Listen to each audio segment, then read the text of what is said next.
Well, welcome, Frank DeVivo. I really appreciate you agreeing to sit down and talk about your experiences and the service that you've provided to our country as a World War II veteran. And to begin this interview, I'd ask you if you could state your name and spell it with the correct spelling of your name. I'm Frank H. DeVivo. That's spelled D-E-V-I-V-O. And you served with which unit? I enlisted in the United States Army in 1940. I was shipped to the Philippines and assigned to the 59th Coast Artillery.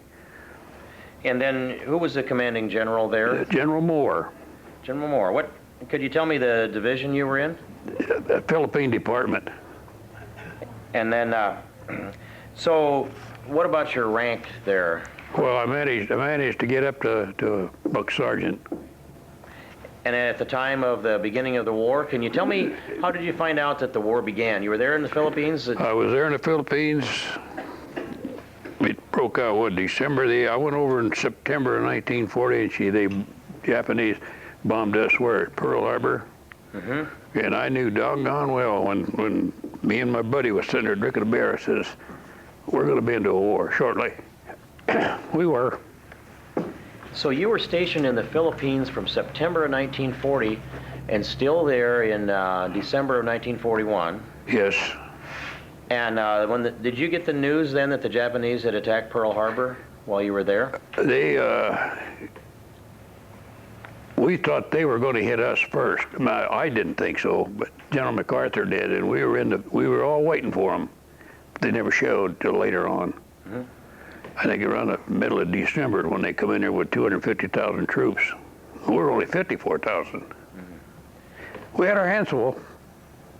Did when you first got the news there on Corregidor, though, that the Japanese had attacked Pearl Harbor, how did you get that news? Do you remember?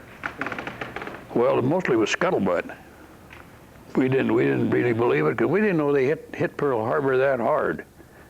But we were late. We thought General MacArthur thought they were going to hit us first, and he was in the field possibly 2 months prior to them hitting Pearl Harbor. He was waiting for them. Very smart general.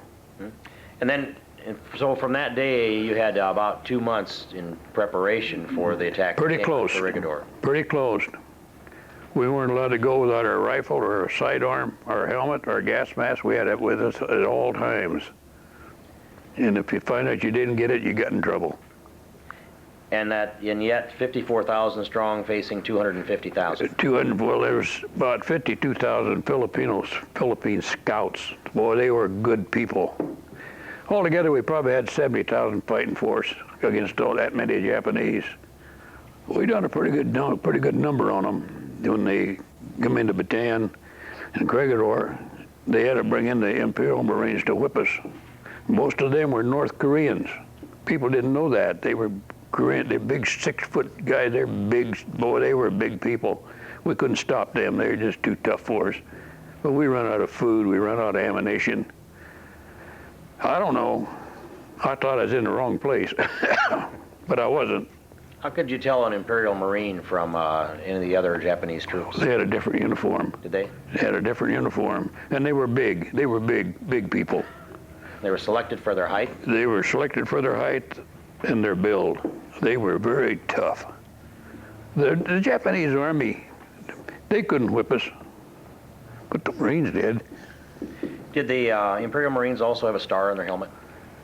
You know, I don't recall whether they did or not. Maybe the officers might have. Most of them had their stars on their blouse. Mm-hmm.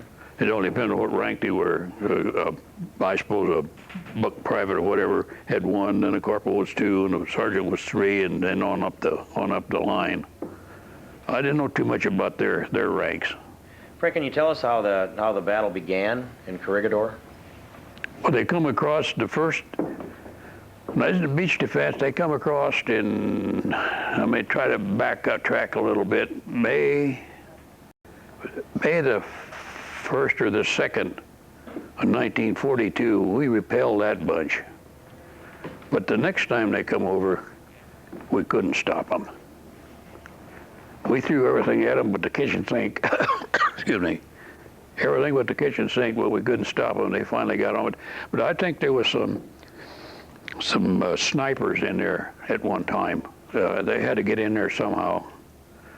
We didn't have landmines that we could have put landmines in our beaches. We didn't have that kind of stuff like the boys did in Germany, or the Germans. If we'd had that, we'd have stopped a lot more of them. But we didn't have that kind of stuff.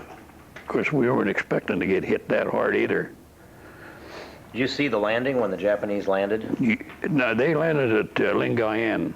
That's up north. That was way up north. No, General MacArthur had pulled everybody out of there and took them down on the peninsula of Bataan to make his stand. We had some of the anti-aircraft guys there came out of New Mexico, real good people. I had a buddy of mine who lived down here at Glenwood, Lloyd Harmon. He's since been passed away. He was in the 500 Coast Artillery, but that was a National Guard unit come over there for 1 year. But they got an extended duty. So when the battle was engaged, they landed up the shoreline. They landed marched down to where you were. They came down through Manila. They right on into Bataan. They had no opposition against us from Bataan to Lingayen. They pulled all the troops out of there to make their stand on Bataan. We should have known that we weren't going to last, but we didn't. You had good fortifications there, though, at Corregidor? Most of them were. Most of the big guns had their. We had 12-inch guns there that had their big gun batteries, and they were all encased in concrete and this really good stuff. Then they had the Malina Tunnel. That's where the headquarters was, in the hospital. I took two of my buddies down there that got wounded. I received the Silver Star for that, but I never did get it. General Moore awarded for me, General MacArthur, and General Wainwright sanctioned it was okay to go. And come to find out, my two buddies, they came from Pocahontas, Iowa. They're two brothers. I got a letter from their mother that they went down on a prison ship. That made me feel kind of bad, you know.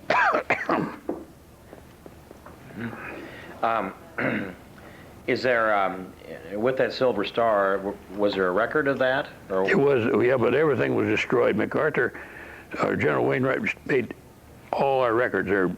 They had to burn everything. Everything that was in the headquarters had to be burnt. There was no record of any servicemen there at all. That's for the Japanese couldn't tell who you were or what you were, because all you had to give them was your name, rank, and serial number. That's all you had to give them. They wanted to destroy all those records, and they were. That was known in the peacetime as Fort Knox of the Orient. Corregidor was. That's where they had something like that one in Kentucky, where they kept all the money. What was your position? What was your position? Well, I worked on the Corregidor Railroad after I left the artillery. And then when the Japanese blew us out, General Wainwright formed a defensive unit called 139th Infantry. That's what he called it anyhow. That was his baby. That was beach defense. That was our job with the Marines and what sailors were there to defend the shores of Corregidor. Did you have a fighting position there then? You had a number one machine gun.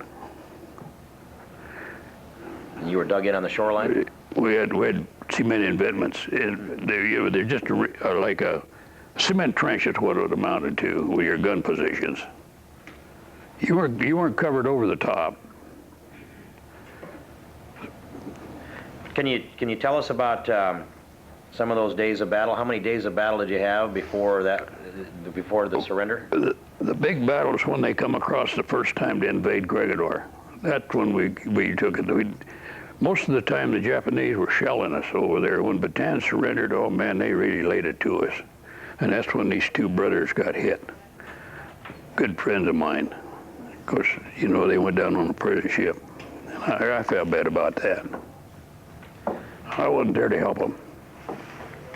Did the Japanese infantry come in behind the shelling? No, they didn't come in until May. They were already on Bataan. See, Bataan had surrendered April the 9th. They broke through on the left flank, and the boys couldn't stop them. It wasn't our boys that couldn't stop them. It was the Filipinos that couldn't stop them. They evidently all run to the mountains. I don't know, but they come in on the left flank, and that's how they took Bataan. They didn't come right at them. They didn't dare. Our boys had cut them down like cordwood. So once they reached that flank, though, you still had Corregidor. We still had Corregidor.